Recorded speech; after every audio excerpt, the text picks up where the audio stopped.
Hi everyone.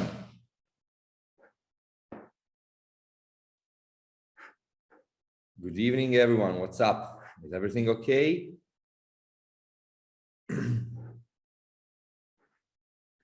How many people sorry.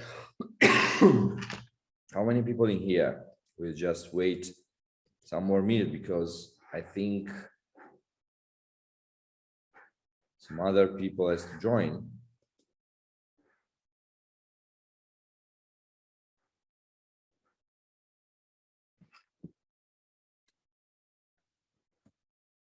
So let's wait a couple more minutes and hope everything is okay.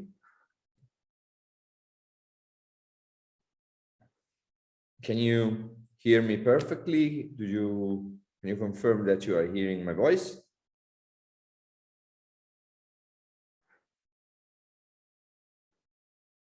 Well, Tony, I don't know if you use it wrong, but sometimes you get the results, sometimes you don't. So I'm going to show you how the plugin is meant to be used, how it's meant to work, and hopefully we'll be able to understand better.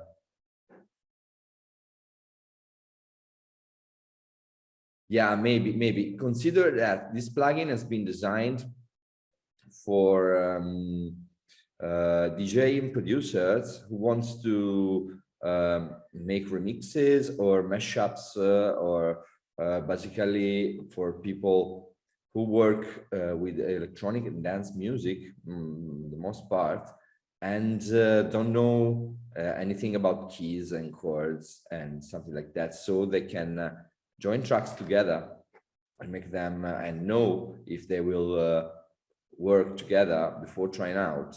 So I don't know if that's the way you want to use it, but it can also be used for other purposes.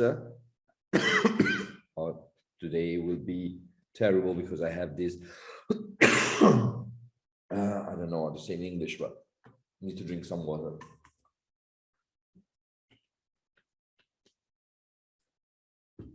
And Coke, right. I knew the word, just I didn't make up my mind. So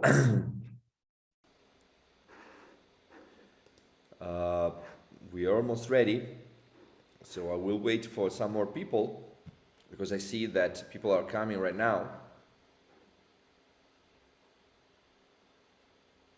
Well, that's great, Tony. If you had success with Multicom Plus after the last webinar, that's good. That's the reason why we do this kind of streams.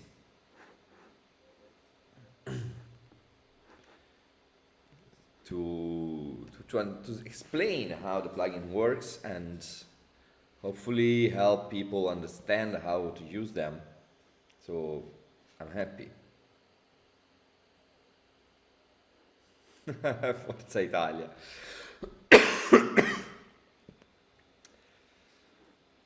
And of course, I'm recording all this, so it'll be available on YouTube. And if you want to see it again, or if you lost something, or if you have to go away, I hope this time I'll be shorter, because last time we recorded more than an hour of stream, so it's a lot of things. Hopefully I'll be shorter this time. So let's wait one more minute for more people to come. I don't know if they'll come, but just wait. And then 2 hours, really, you're right, 2 hours. It was terribly late here in Italy when we finished.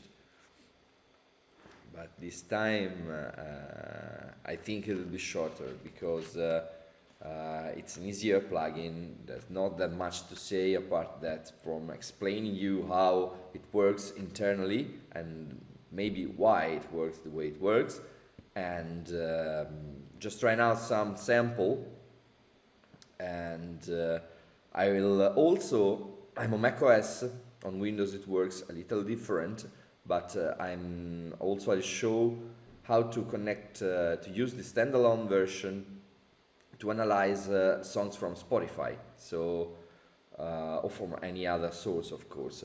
We are using an internal audio routing, so okay, so it's 5 minutes past after the beginning, so I think I'm going to start.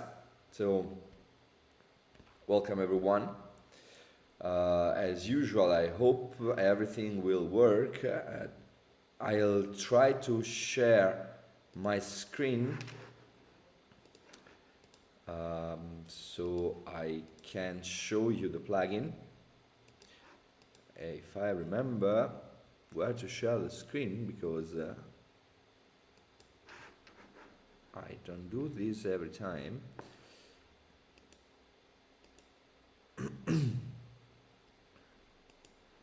Just give me a moment. Share screen. Yeah, it's a good, big green button. So this is the screen right now. I'm on Logic this time because I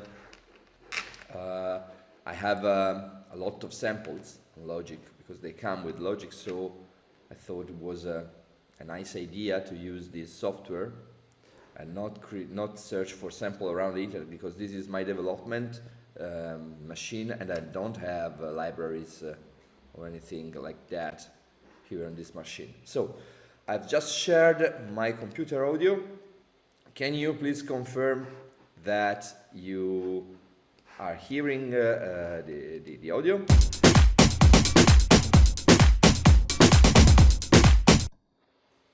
Great. So, since everything seems to work,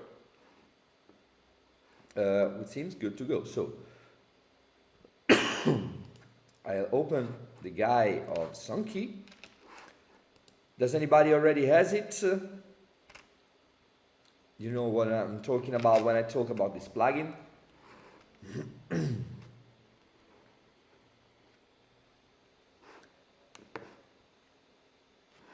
Perfect. So for those who don't know what the plugin is all about, it's a plugin designed to listen to the audio that flows through it, so it doesn't process audio, it just analyze it, and it tries to identify the key of the audio, the chords that are being played, and the BPM, the tempo of the audio that flows through it.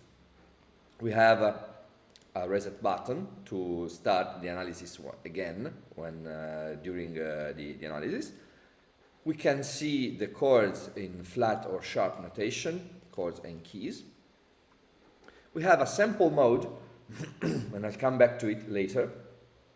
And we have the option to output the MIDI data. So now, the main part is this area up here. And we have two keyboards visualization and two histogram visualizations. On this area, the key of the song is shown with the level of each of the notes that the plugin identified.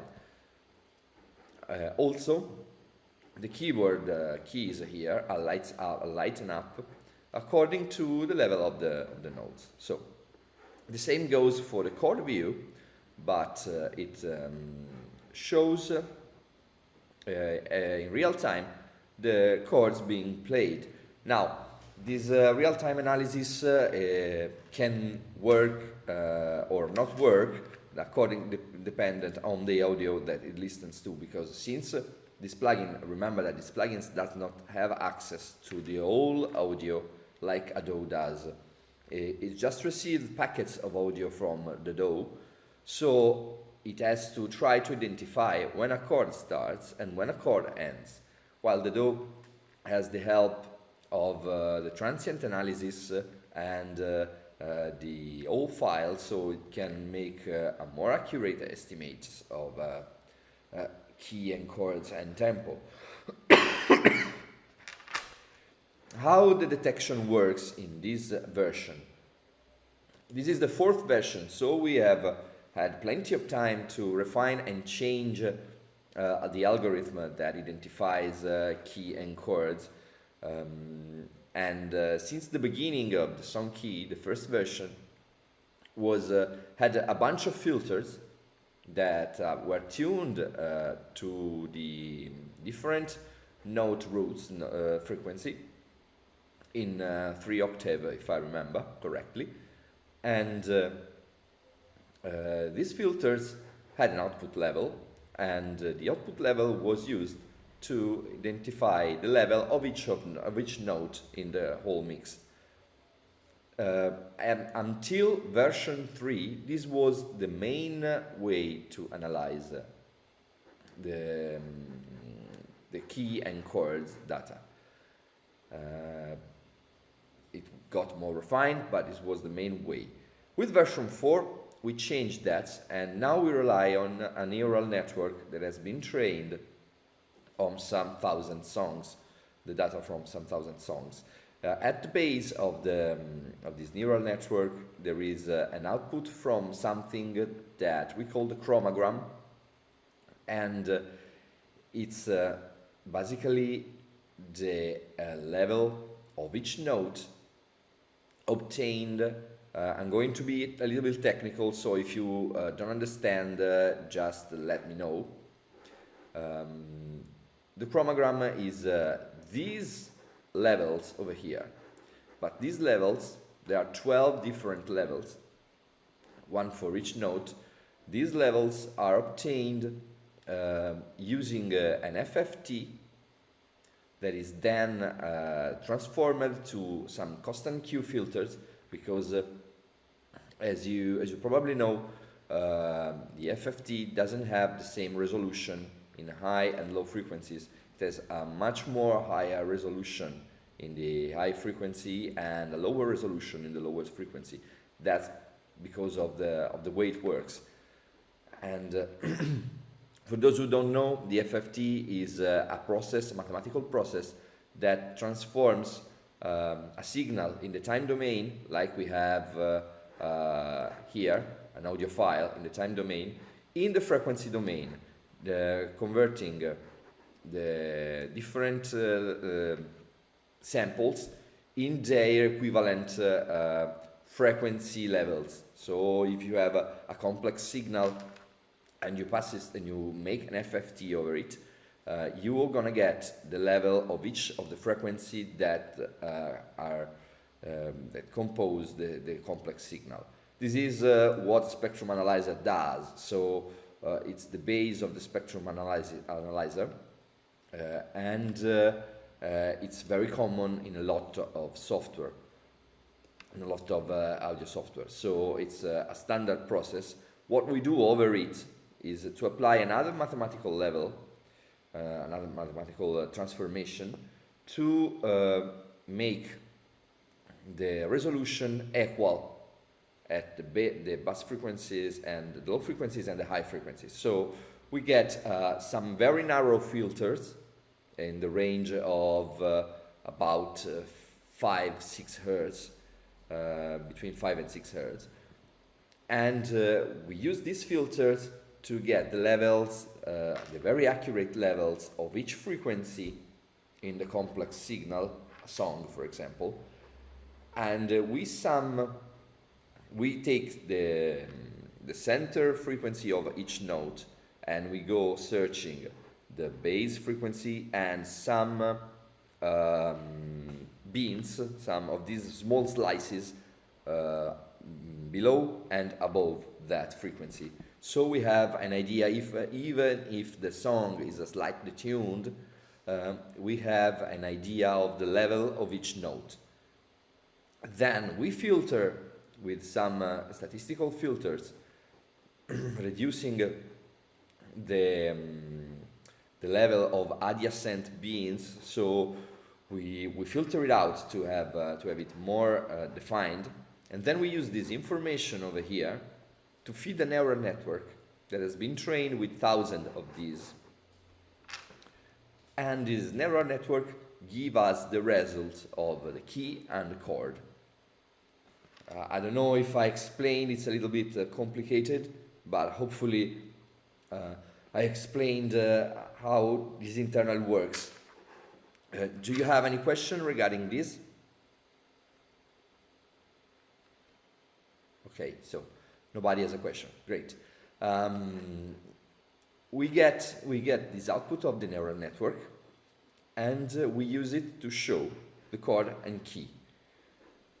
We also got a confidence level from this network that tell us how confident is the artificial intelligence that the chromogram in its input is that specific key.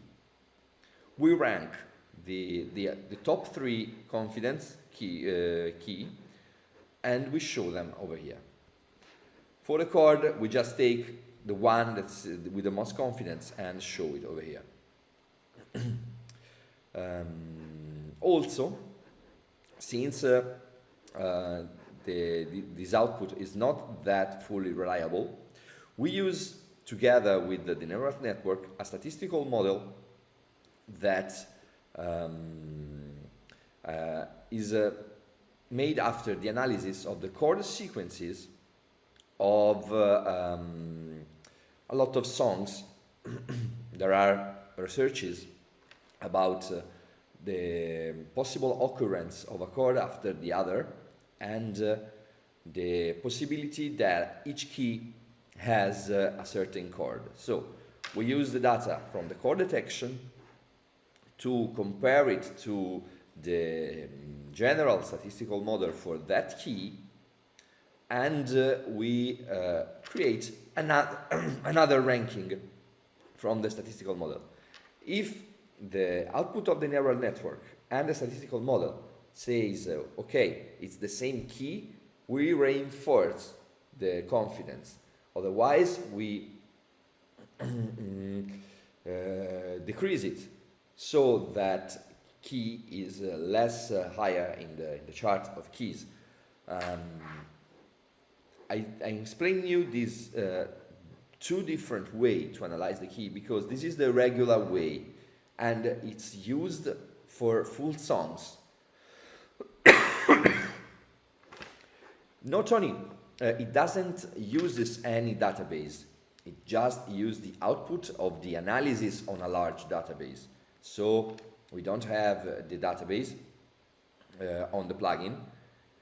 A neural network, for example, is trained using a large database, but only the weights of the connection between each neuron is stored inside the neural network, not the whole database. The same goes for the statistical models. It's just the possibility that in a G major the G chord is occurs 80% of times. I go to memory, I don't remember. And the C chord occurs another percentage, and so on. So we have this kind of information inside the plugin, and we try to find out a strict correlation with the typical model.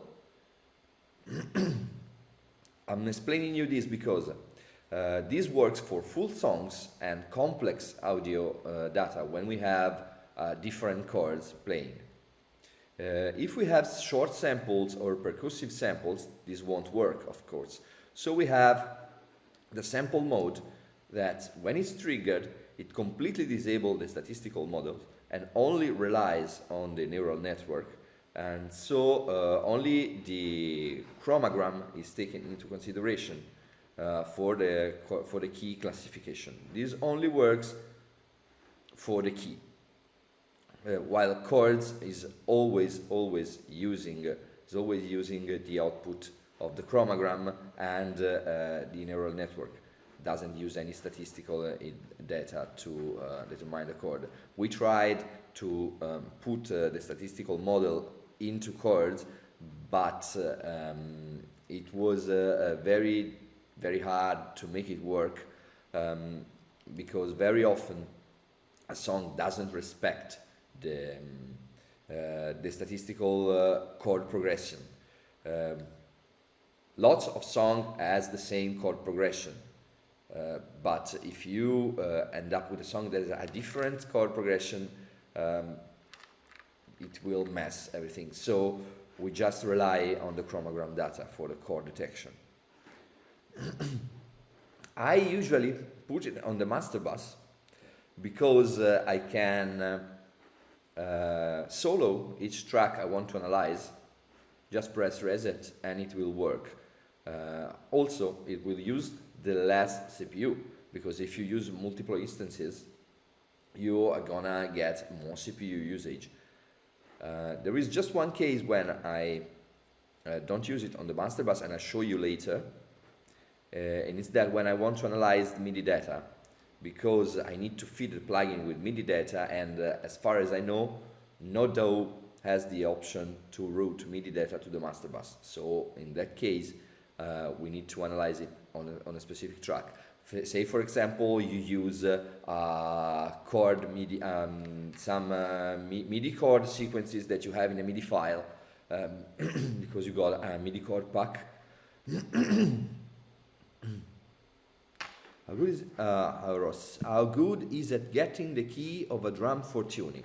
Well, I had some time ago a session drummer that told me that he analyzed the songs, usually recorded drums on songs remotely, and he analyzes songs with song key to know the key, and then tunes the drum using song key to get the right tuning for the song. So to a certain level, it will work. And I show you a drum loop, so you will have an idea of how it works for tuning drums. With a single hit, it's even easier because you are getting the level of each fundamental note, so you will know if your kick sounds an A or a G or something like that.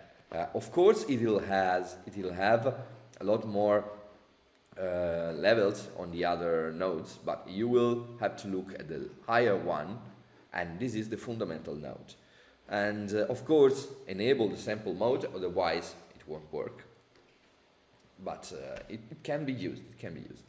So I was saying regarding the chords, it uses the chromogram, and now we have the BPM tempo detection.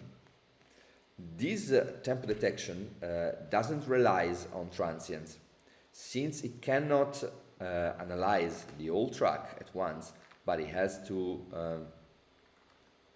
receive the audio data in blocks from the DAW.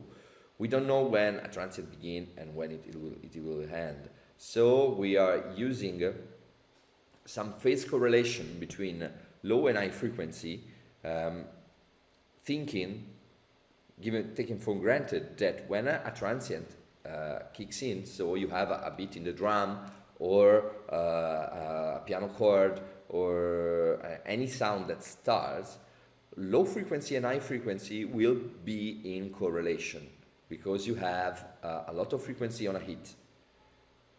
Using this correlation, we can estimate if a transient happened. Then what we do is just count until the next great correlation, and try to estimate the time it passed between each correlation, and so each transient, and come out with a BPM number. Now very often song key is out of 1 BPM. I tried very hard to reduce this error, but I wasn't able. So I think that 1 BPM is a good error. We can live with that. You get an indication of the BPM of the song, so you can adjust by hand until it works. but you are in the ballpark of the right tempo. So what we are doing now, what I'll do now, I have put 3 samples together without any logic, in Logic, and I just put them in a timeline or together, and we have a small loop playing that can be analyzed. Since there are 4 chords, if I remember well, we can analyze it using the standard mode, not the sample mode. So I just press play.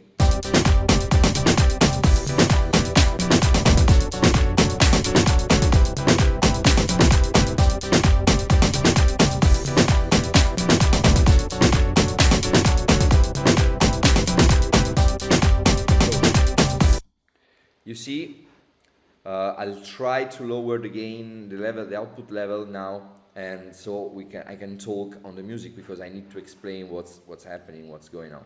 So I lower the stereo out. Hopefully you can still hear it. And what's happening here is that on the key we have the analysis going on. And right now, plugging C major with 71% confidence, so pretty good confidence. And from the chromogram, I can understand that it's not perfectly tuned, because I have a C and a C sharp level together, an F sharp and G together, and these the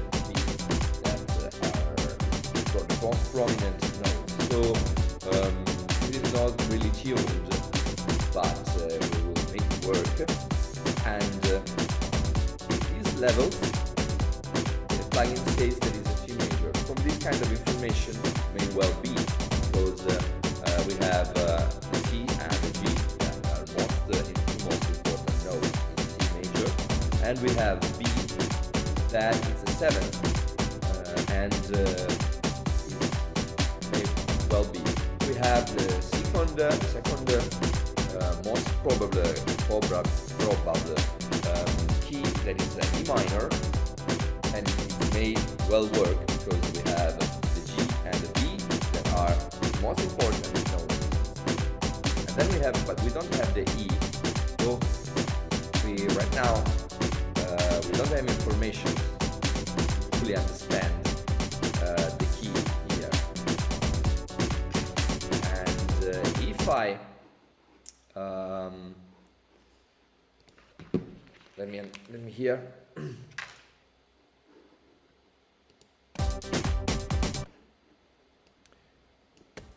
Now you can hear me? Can you hear me now? Yeah, great. I don't have feedback. Now the music, you can hear the music?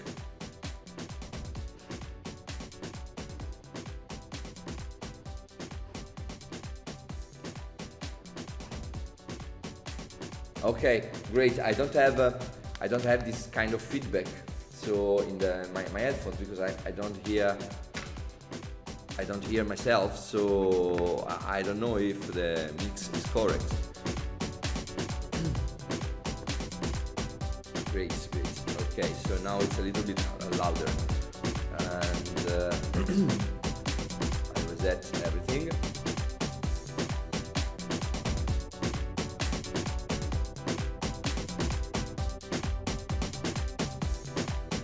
So you can see now that C major is gaining confidence,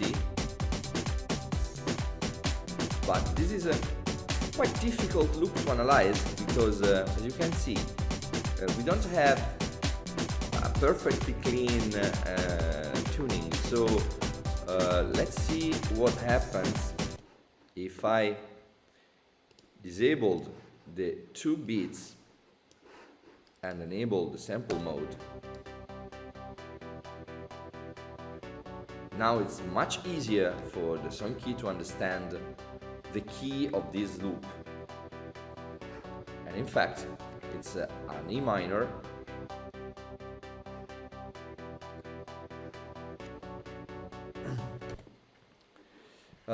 Tony, what does the sample mode actually do? As I explained you before, the sample mode removes the statistical analysis from the key detection and only relies on the chromogram data to feed the neural network. So it's a simpler detection that doesn't take into account the chord history. We keep something like a 20 chord, previous 20 chord history to trying to determine the statistical possibility of a key or another. This is generally more accurate, depends on the material. If you have a full song that respects the statistical occurrence of chords, so it may well be, it's more accurate if sample mode is disabled.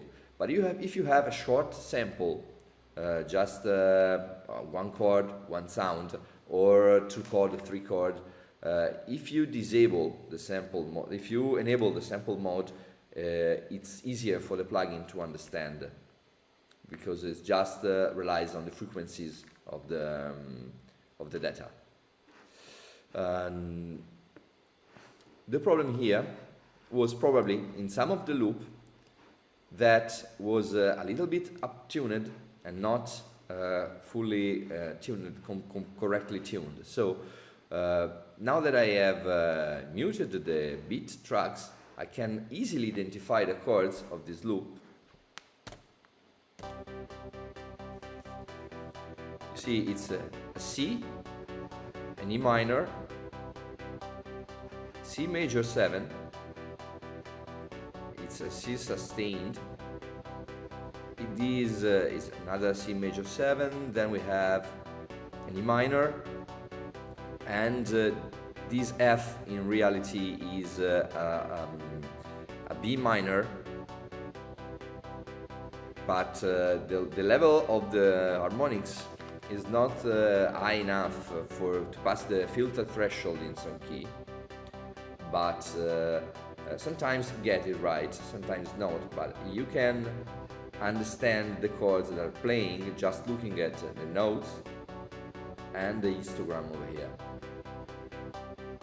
So these chords are pretty simple, and the frequency distribution in this loop brings us to an E minor, because we have an E, a G, a B, we have an F sharp and a C. All these notes are from the E minor key, and we are so sure that the second possibility, a G major, is a 3% confidence. So we are completely sure that this is an E minor.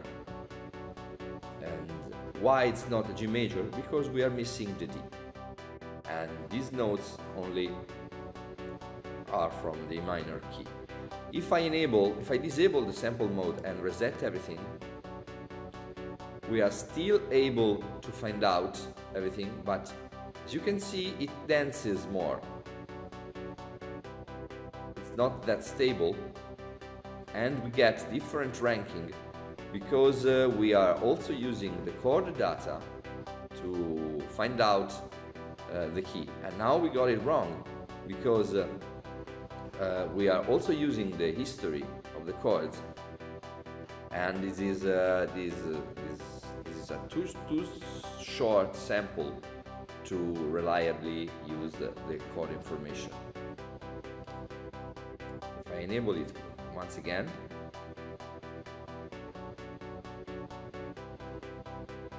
we are going once again to an E minor. That's the correct information. So this is the difference between the two modes. Well, it depends, Tony. If you haven't enabled it before, it only depends on the kind of stuff you were trying to analyze. Because, as I told you, for short samples, If you use it to find out the keys of your pad chord progressions, and it's a 4-chord sequence, sample mode works better than the regular mode, because the regular mode is designed to work on full songs, and this is exactly how the plugin has been designed to work on full songs. Now,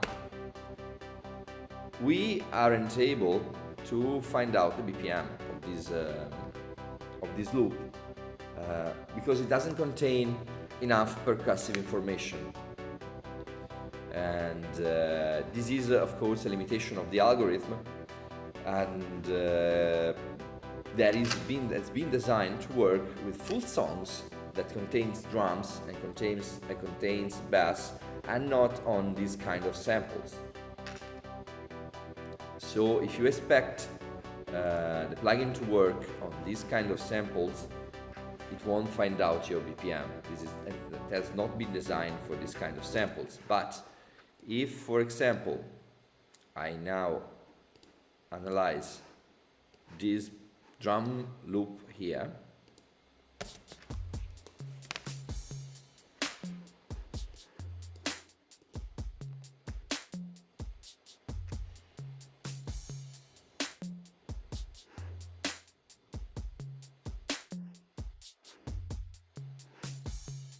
well, we are getting a little faster than the real speed.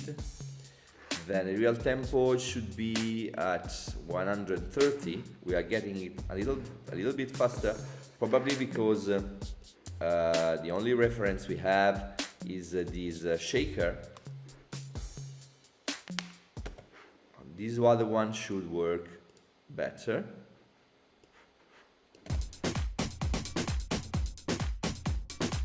In fact, we are getting it almost right, this other one. And of course, if I enable all the tracks together, the tempo is almost right. We got 1 BPM of error. That's what I am going to expect from this plugin.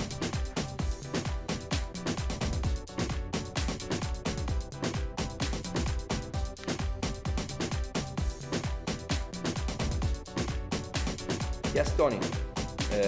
We almost always get 1 bit of error.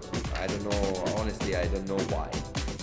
I tried to fix it at one point, but then all the recognition was higher than 1 BPM instead of lower one. I don't know, really don't know, but I think it's for the moment it's good enough. If I will figure out the reasons why this happens, I will of course fix it.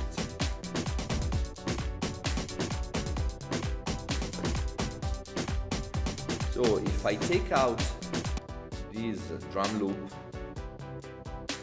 let's see if the BPM counter still works. It still works. Now we have those two samples that together, that taken independently, wasn't able to be detected the correct BPM. Now together they work, because the BPM detection algorithm has been designed to work on complex material, so the full audio of a track.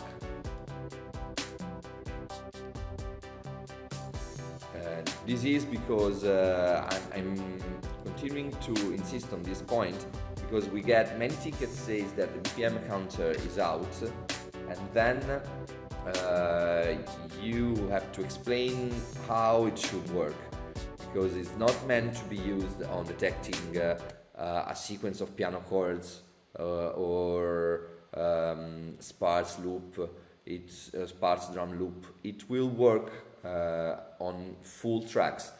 That's the way we designed, because it was meant to be a tool for the producer to quickly find out the BPM of two songs that are going to be mixed together or we're going to use or you're going to use for a mashup. So it's designed to work on full songs. Honestly, Michael, honestly, I don't use FL Studio, so I can't give you any direct tips.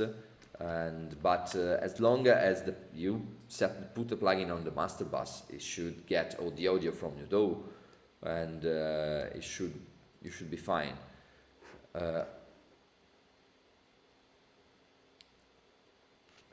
Well, I'm going to use Reaper in a moment, Tony. I'm not using Reaper for this demo because I don't have samples on this machine. I don't have loops. I don't have almost anything because this is my development machine, not my music machine. So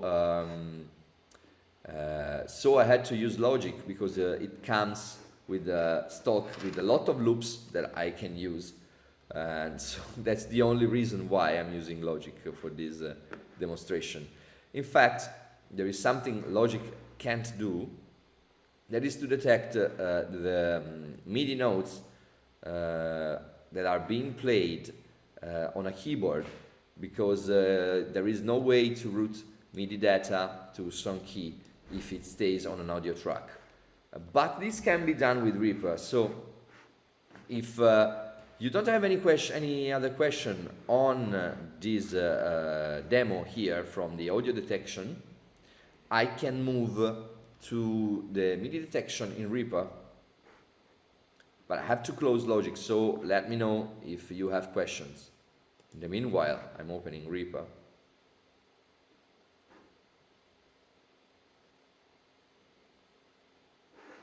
Okay, sorry, this is a plugin I'm working on. Recent project webinar. Okay. So let me close Logic Pro, otherwise my poor Mac will choke.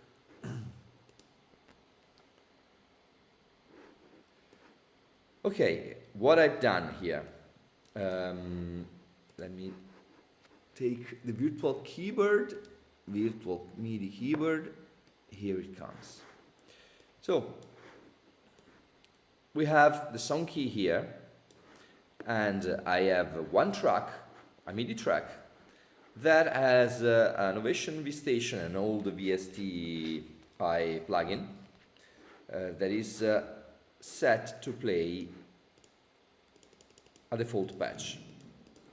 Now, what I did is to create another track where I put song key M key 4 and a send that only sends MIDI data to the track, to the second track. So I am playing my regular track, my regular instrument here, feeding it with the data from my keyboard. And also I'm sending the MIDI data to the other track with song key on it. So if, for example, now I'm playing my keyboard, but if, for example, had a MIDI chord section, a MIDI chord sequence that I have downloaded from the internet, I have a MIDI pack, I have something like that, and I don't know the key of those chords, I can simply do this trick, add the MIDI clip over here, and see the key of the chords that are playing.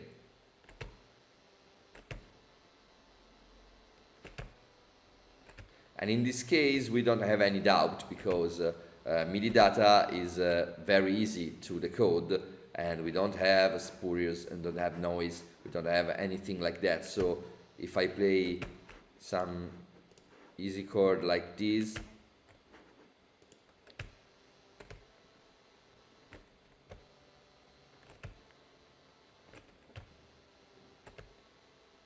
I get a clear view of the chords and the key which I'm playing in. So it's pretty clear that I'm playing an E minor key and the chords I'm playing over here. So if you have that MIDI pack I was talking about. If you have a chord sequence that you have somewhere in your drive and you don't remember, no, there is an instrument. Okay, you are right. I have to change. Sorry, but I have to change to the Zoom device. Otherwise, you won't be able to hear any audio. Sorry, my fault. Now you can hear the audio.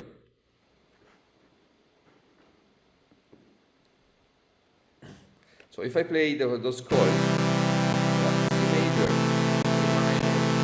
A minor, once again, I get the key on which I'm playing in and the chords that are playing. So it's very, very helpful if you use MIDI clips with chords or harmonies to find out the chords that are playing and the key of that clip. I don't know if you use this kind of tools, but it's something you can do with Sonkey. Of course, yes, that's the idea. That's the idea. You can save time in the piano roll. Of course, you won't be able to analyze the BPM because there is no audio that passes through the plugin, just MIDI data. So using the MIDI data, we can't analyze the BPM. Use the sample mode enabled to avoid using the statistical model because you are analyzing samples, and that's it. And what I want to show you, it's another interesting feature. If you are on Windows, I can't give you straight directions, but I can tell you the general idea of this thing. We need first to open the standalone version. So I'm opening Sonkey MK4. This is the standalone version. Just let me close the Reaper.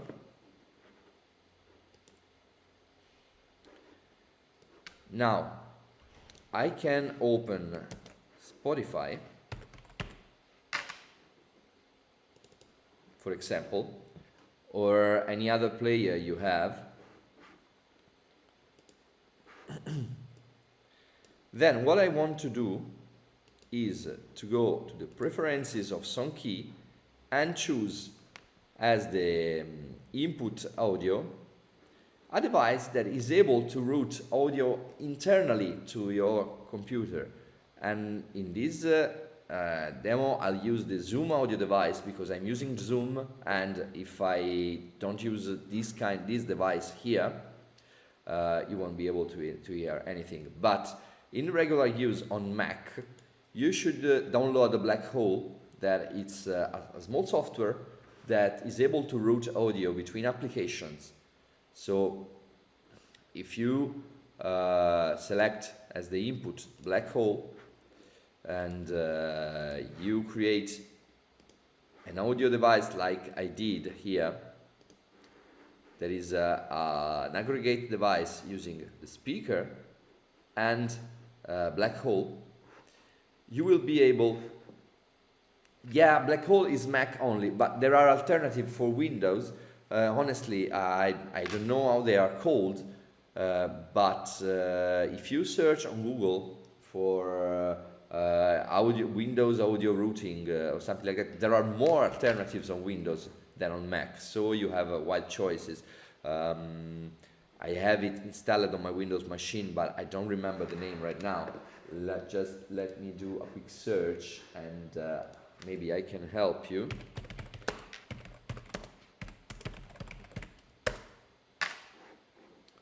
How to route audio? There is an help on the Ableton website.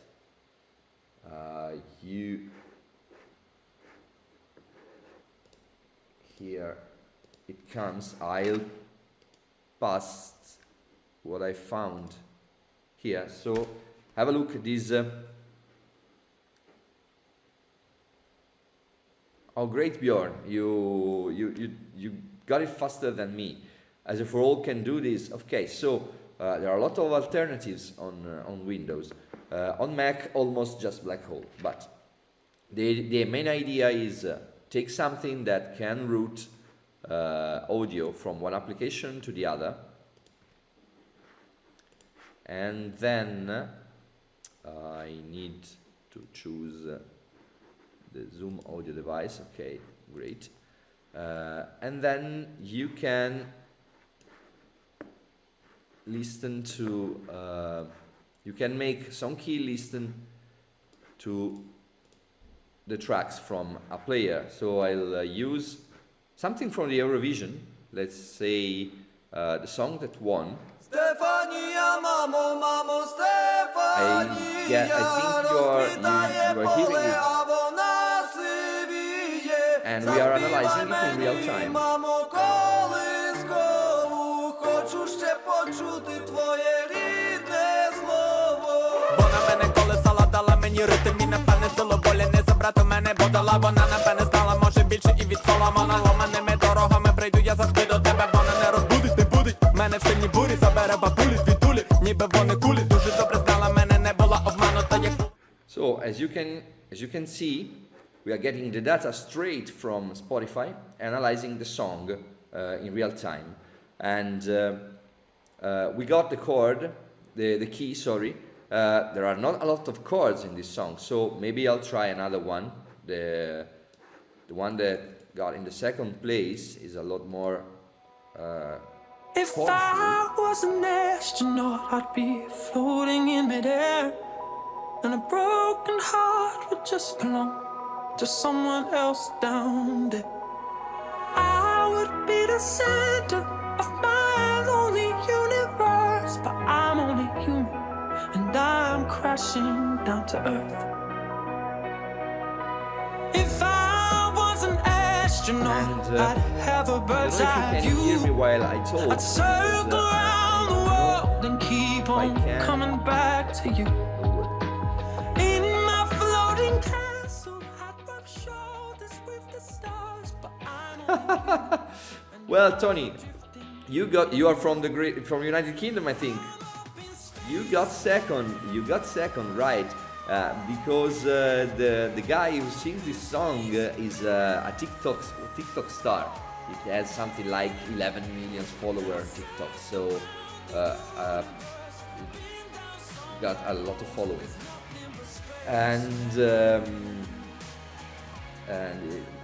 And what I was saying, here you can see the chords and the key that is being identified. I have disabled the sample mode because this is a full song. If I enable it, nothing really changes. But from our tests, it's more reliable if sample mode is disabled for full songs. I have reset it, and now it goes a little bit nuts. If I disable the sample mode, we should be able to get our D sharp minor back, even though I started the analysis at half the song, so we don't have the full chord progression. But as you can see, the confidence is increasing because with the sample mode disabled, also the chord progression is important in key analysis. So, and here we are almost we got in the bridge probably. So it's always better to analyze the song from the beginning if you are analyzing full songs, because this statistical model of course expects the song to start at the beginning and at the end, so we can get it right. But anyway, we are closer. If I start the song from the beginning again, I will get it right from the first time. Okay, what I didn't want to go here. If I was an astronaut, I'd be floating in midair. Okay, And a broken now heart starting from would the just beginning, belong to someone I get it right else down. as soon as the song starts. I would be the center of my lonely And also the BPM floats a lot because crashing down to at this moment we don't have enough information to find out the tempo. bird's eye view. I'd circle around the world But as soon as we get a little bit more rhythm, in my floating like at this point, we are getting the BPM that is correct for the song. and I'm drifting in the dark. I'm up in space now, And if I now change to another song, up in space Michael, does audio level loud or soft any effect on identification? Is there in real setting? No, it doesn't change anything because everything works at a relative level, so everything goes from 0 to 1 internally. So if you put a louder level inside the plugin, it's simply everything gets normalized to 1. So other levels get lowered, but everything works exactly like before. So if you can feed the plugin with the signal you want until you get distortion before the plugin. If you get artifact or distortion before the plugin, those will be evaluated. So if you play a distorted sound, you are also feeding the plugin with lots of harmonics that has to be harmonic, because if they are inharmonic, they will mess the recognition. If, for example, I play this other song that is also a very pop song, we can easily identify keys and chord. But I want to try with some more dance song.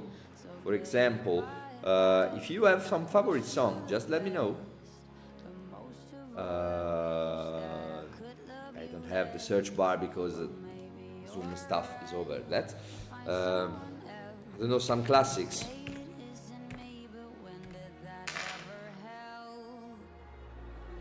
For example, if I play levels,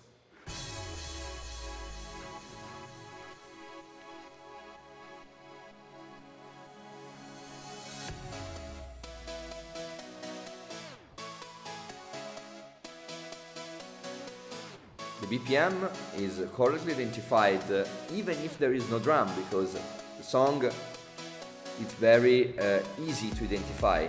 It's a very rhythmic song. And we also got the key as soon after as the song has started playing, because this song respects the statistical occurrence of chords in the C sharp minor key. So it's a very easy song to find out. Now, you say it's only a Skyfall. Skyfall, okay. Let's analyze the Skyfall.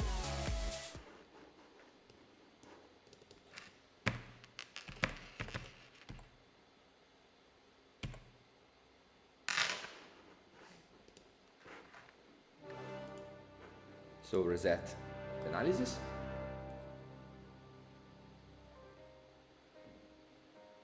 And see, I never analyzed this song, so let's see what happens. Do you know the key, tempo, something like that about this song? Because right now it looks like a C minor.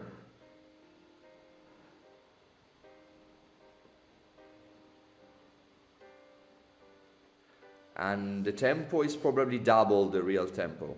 Now it's going to find out correctly. Hold your breath and count to 10. Feel the earth move and then So with the sample mode disabled, we got C minor as soon as the song had some chord, because the occurrence of chord is pretty standard. The BPM is a little bit more hard to identify because when songs are slower, we tend to double the correct BPM for the reason that this tool has been designed with the DJ in mind. So it works well in the 100, 140 range. That is the range where it gets the most BPM. And also we are getting some chord. Now that's something we want to add to this plugin because a lot of person requested, and it's an export of the chord that have been find out by the plugin in a text file or something like that, and so you can easily read them. Of course, we get a lot of false positive because it's hard to find out chords in a full mix like this, and it works well with full mixes. If there is a voice and piano and not a strong bass, it's harder to identify the correct chords.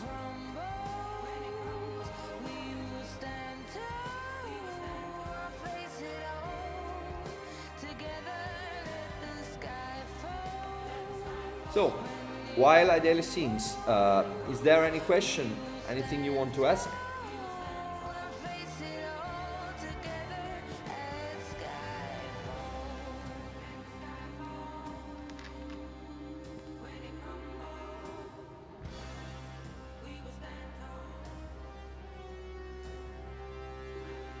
The MIDI out chords is a button that is designed to output the MIDI data from the chord recognition engine to your DAW.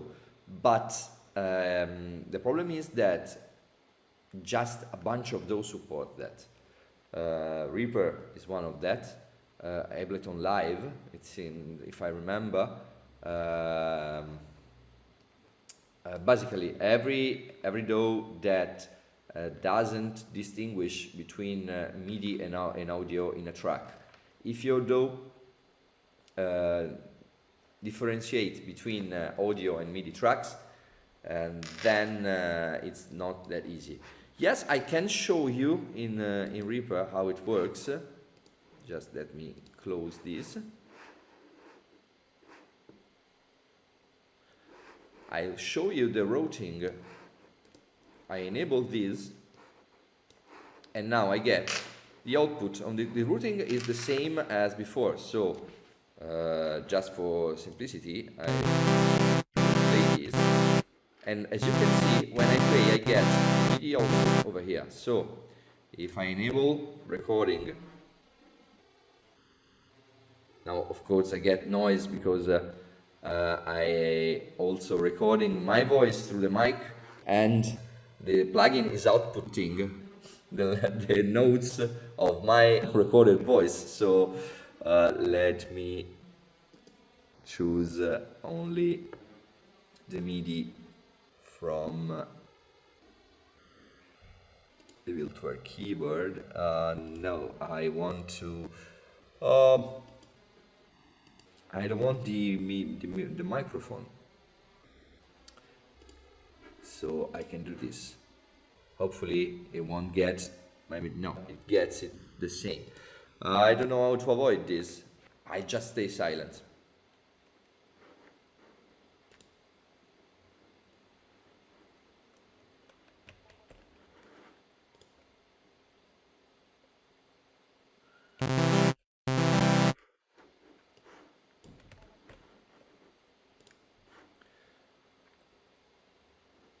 Well, no, it's not working in this setup because it's recording the audio from my mic. Just let me understand if I can do it. I usually don't have mics open when I do this thing, so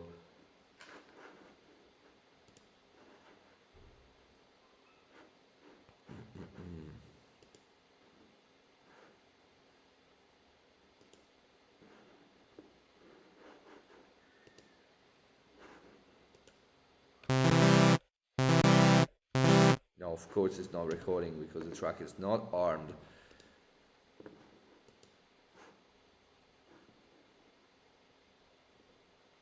Yeah, I don't want the second track to get the audio from my mic when I enable the recording, the track recording.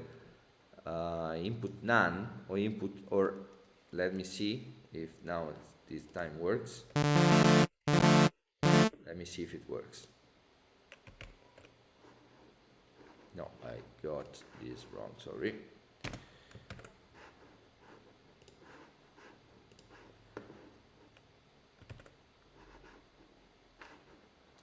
Okay, this time should work.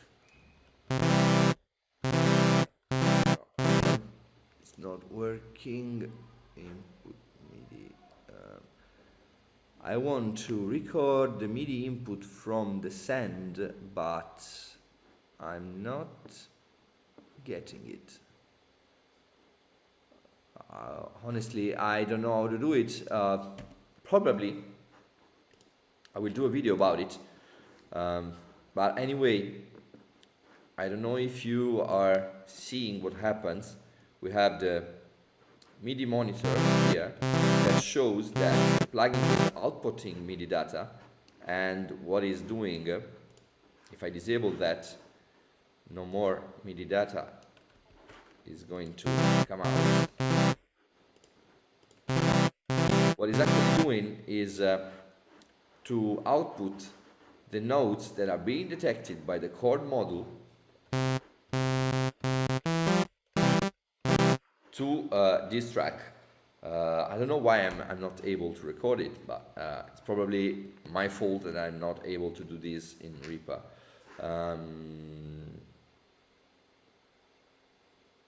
Usually, Tony, I usually use the record output MIDI option on a second track to record MIDI output from the first.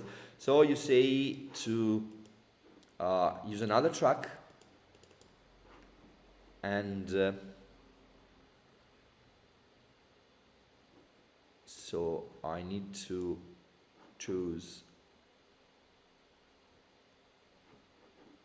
Okay, help me routing that. Input.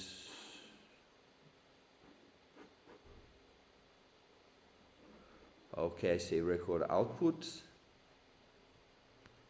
MIDI. Okay, here we are. So if I do like this and I enable recording of that, yeah, but wait a moment because I'm getting the mic. This is the problem because since I talk, I have an input enabled for Zoom recording. I get also my voice analyzed by the plugin. Let's see if like no, because I of course I have put input to none. Yeah, without mic it should work, but you won't be able to hear me, and I cannot disable the mic now because I think it will mess with the. I think it would mess with Zoom's with Zoom routing. So I'm not going to risk losing this webinar. So this is the basic idea. What going on inside here? You get levels from these nodes here in the chord view, and if you enable out MIDI chords.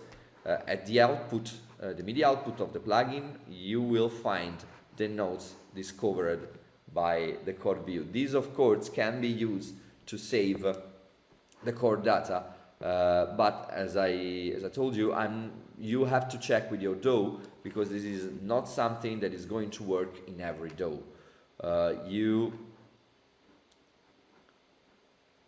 Yeah, Tony, it's exactly the same as enabling the MIDI out in ReaTune. Exactly the same. But it won't work in every DAW, so you have to make sure that your DAW is able to route MIDI output from a plugin that usually received audio data. So if, for example, I was if I put the plugin after the vStation, now I get audio data from the vStation, and I can route the MIDI data to the second plugin because I have the send over here. So if I play the chord I recorded earlier, I get both plugin recognizes the same data, one as audio and the second one as MIDI data output by the first one. That's funny. That's funny. And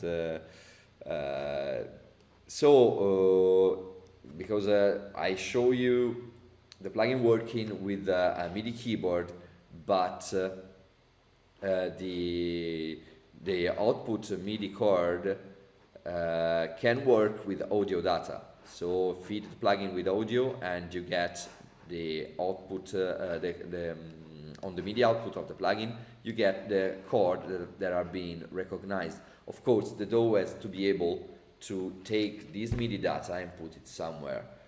This is something that Reaper does, Ableton Live does, and Logic can't, and Pro Tools, I'm not sure, but I think it can't. Cubase can't do that. Basically just Bitwig can do that.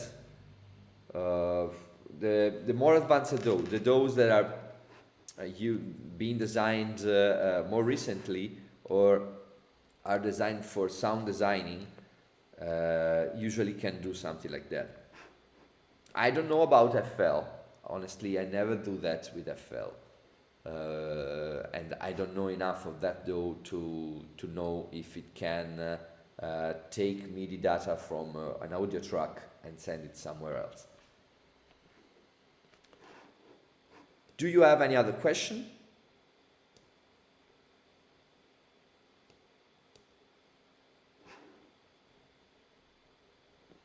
So if everything is fine, I can say that this is Sonkey. I know that we don't have MIDI export, Andrew. We don't have the MIDI export that you ask. We have the out MIDI chords, and was exactly the thing that I was explaining now. And it's meant to be used to output the MIDI data from the chord view to the MIDI output of the plugin. Of course, your DAW has to be able to take this data and do something with that. So it depends on your DAW if you can use this function. Reaper can do that, Ableton Live can do that, Bitwig can do that. Now I don't remember if other DAWs can. Sure, Tony, sure. We are going to release a fix for Butterfly later this month to reduce the CPU usage, because some people have issue with the CPU usage, and it's the fault of the momentary loudness meter. But of course, we can do a stream on Butterfly the next time. Sure. So this has been shorter, as I promised you. Now it's 8 p.m. here in Italy, and I'm going to have dinner. I don't know what about you, but yes, sure, Bjorn. Just a question, will there be an update price for Sonkey MK3? Yes, there is an upgrade path, it already is. You can just log into our website with your username. If you own Sonkey MK3, go to the page of Sonkey MK4, and you will be shown the upgrade price. Now, I don't remember the actual price, but it will be something about 1-2 euros, not more than that.